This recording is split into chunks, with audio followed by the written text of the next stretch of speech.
Genesis 6:1-4 introduces us to three perplexing figures that have intrigued Bible readers for generations: the sons of God, the Nephilim, and the Cherubim. These enigmatic entities have left us pondering their identities and roles in biblical history. The sons of God and the Nephilim, a mysterious connection. During an era marked by rapid population growth due to exceptionally long lifespans in the pre-flood world, a peculiar scenario unfolded. The earth witnessed ungodly intermarriages that raise questions about the identity of the sons of God and the Nephilim. Genesis 6:1-7 unfolds this intriguing narrative. As mankind multiplied on the land and daughters were born to them, the sons of God noticed the beauty of the daughters of mankind and took wives from among them, as they pleased. The Lord declared that his spirit would not strive with man forever, for man was but flesh. Therefore, he decreed that mankind's days would be limited to 120 years. In those days, Nephilim walked the earth, both before and after the sons of God mingled with the daughters of mankind, bearing mighty offspring of renown. God, grieved by the great wickedness of mankind, decided to erase them from the land, along with the animals, creeping creatures, and birds, for he regretted having created them. This text prompts us to contemplate why Satan dispatched his angels to intermingle with human women, either directly or indirectly. The motive becomes evident: to contaminate humanity's genetic pool with satanic corruption, potentially preventing the birth of the promised Messiah, as foretold in Genesis 3:15. This scheme aimed to render the entire human race unfit for this sacred purpose.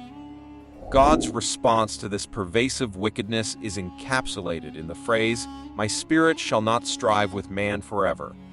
This signifies that God had a limit to his patience, and there would come a point of no return. This underscores the urgency for humanity to respond to Jesus without delay. Interestingly, God's declaration that yet his day will be 120 years aligns with the timing of the subsequent flood, which occurred precisely 120 years later. Giants, born from the unions of the sons of God and the daughters of mankind, were a notable presence in those days. These giants, also referred to as mighty men of old, men of renown, stood as extraordinary figures due to their diabolical parentage.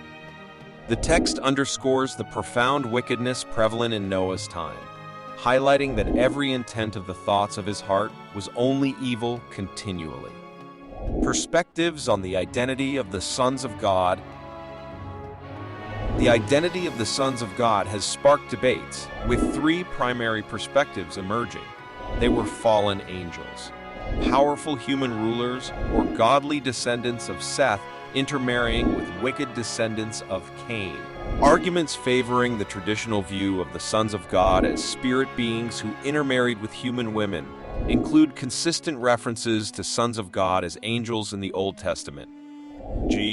Job 1:6. Genesis 6:1-2 differentiates the sons of God from humans, suggesting they are non-human beings. This distinction is further supported by the Hebrew word for man, which is a generic term used to describe mankind as a whole. The context implies that the Nephilim were the result of unions between spirit beings and humans. The mysterious nature of the Nephilim, referred to as mighty men of old, men of renown, remains unexplained in the text. Additionally, Jude's reference to angels leaving their proper dwelling in Jude 6 aligns with the angels who descended from heaven to earth in Genesis 6:1-4. In conclusion, while these interpretations may seem unusual by modern standards, they reflect the profound depths of truth within the Bible.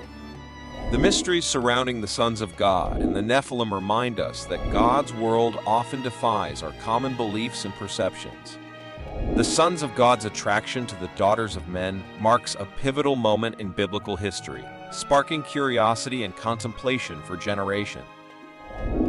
If you found this video enjoyable, please consider liking and sharing it.